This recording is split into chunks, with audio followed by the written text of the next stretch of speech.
રહ્યા છે ખ્યાતિ હોસ્પિટલ લઈને આ સમાચાર સામે આવી રહ્યા છે। ખ્યાતિ હોસ્પિટલની તપાસમાં મોટા ખુલાસાઓ થયા છે। ડોક્ટર પ્રશાંત વજીરાણીએ વટાણા વેર્યા હોય તે પ્રકારની સ્થિતિ અત્યારે ખ્યાતિ હોસ્પિટલના આ ખુલાસાઓમાં સામે આવી છે।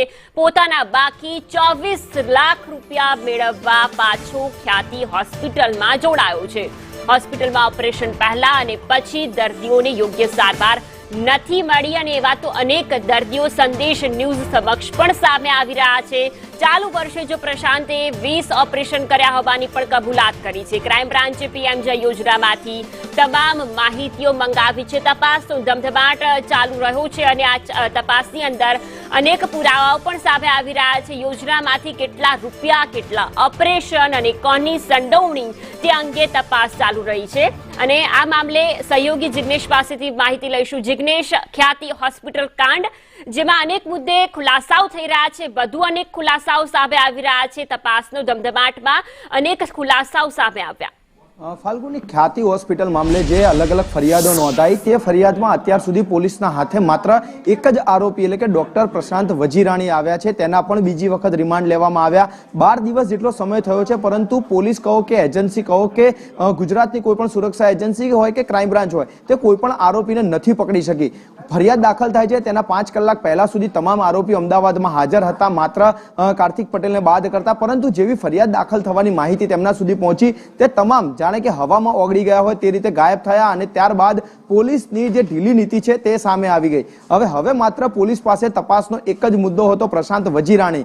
જ્યારે તેના બીજા વખત રિમાન્ડ લેવામાં આવ્યા ત્યારબાદ તેણે ઘણા મોટા ખુલાસા કર્યા છે। સૌથી મોટો ખુલાસો એ હતો કે પ્રશાંત વજીરાણીએ આ અગાઉ ખ્યાતિ હોસ્પિટલનો સાથ છોડી દીધો હતો, પરંતુ તે વખતના બાકી જે 24 લાખ રૂપિયાનું જે તેને રૂપિયા ખ્યાતિ હોસ્પિટલ પાસેથી લેવાના હતા તે રૂપિયા લેવા માટે તે ફરી એક વખત આ જ હોસ્પિટલમાં જોડાયો અને 2.5 મહિનાથી તે આ હોસ્પિટલમાં કામ કરી રહ્યો છે। 2.5 મહિનાના અંદર તેને અંદાજિત 20 થી વધુ પીએમજેવાય યોજના હેઠળ ઓપરેશન કર્યા હોવાની માહિતી તેણે ક્રાઇમ બ્રાન્ચ સમક્ષ રજૂ કરી છે।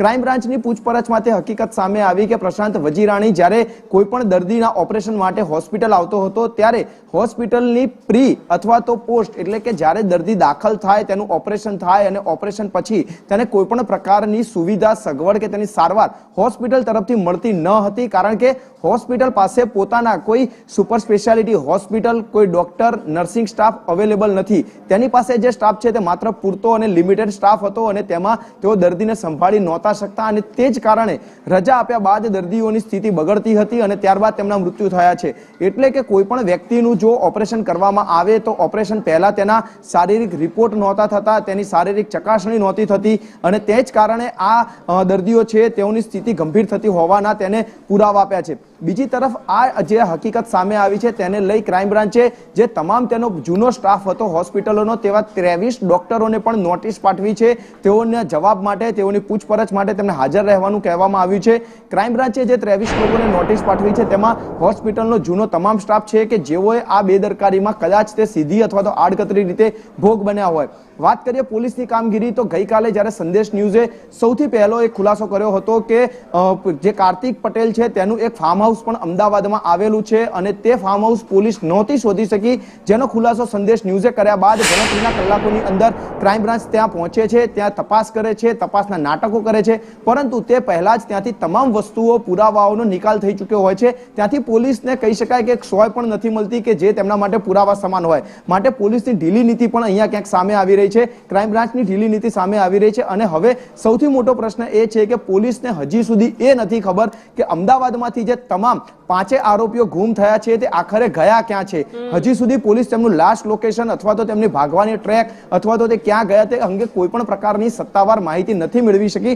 માત્ર પોલીસ એટલું જ કહે છે કે ઇમિગ્રેશનમાંથી તેઓ બહાર નથી ગયા, એટલે કે તેઓએ પાસપોર્ટના આધારે અન્ય કોઈ દેશમાં નથી ગયા અને તેનો તેમની પાસે રેકોર્ડ છે, પરંતુ જો તેઓ ઇમિગ્રેશનથી નથી ગયા તો આખરે જમીન માર્ગે અથવા તો દરિયાઈ માર્ગે અન્ય કોઈ દેશમાં ગયા છે કે કેમ, અથવા તો અમદાવાદ, ગુજરાત કે અન્ય કોઈ રાજ્યમાં છુપાયા છે કે કેમ, તે અંગે પોલીસ પાસે સત્તાવાર માહિતી નથી। તે જ કારણ સાબિત કરે છે કે ક્રાઇમ બ્રાન્ચ અને પોલીસની ઢીલી નીતિ છે અને તેના કારણો આરોપીઓ ભાગવામાં સફળ રહ્યા છે. જી બિલકુલથી જિગ્નેશ, જ્યારથી જ તપાસનો ધમધમાટ ચાલી રહ્યો છે ત્યારથી એક જ આરોપી સાથે તપાસ પોલીસ તરફથી કરવામાં આવી રહી છે અને તે છે ડોક્ટર પ્રશાંત વજીરાણી. અન્ય 6 થી 7 જેટલા આરોપી છે જે હજુ સુધી મીડિયા સમક્ષ નથી આવ્યા કે પોલીસ સમક્ષ નથી આવ્યા, ક્રાઇમ બ્રાન્ચ સમક્ષ પણ નથી આવ્યા. ત્યારે પોલીસની કામગીરી પર પણ સવાલો થાય કે એવી કયા પ્રકારની તપાસ કરવામાં આવી રહી છે કે માત્ર એક જ આરોપી સાથે તપાસ થઈ રહી છે, અન્ય આરોપી શા કારણે પોલીસ પકડથી દૂર છે. ખ્યાતિ હોસ્પિટલના પૂર્વ ડોક્ટરોની પણ હવે પૂછપરછ કરવામાં આવશે.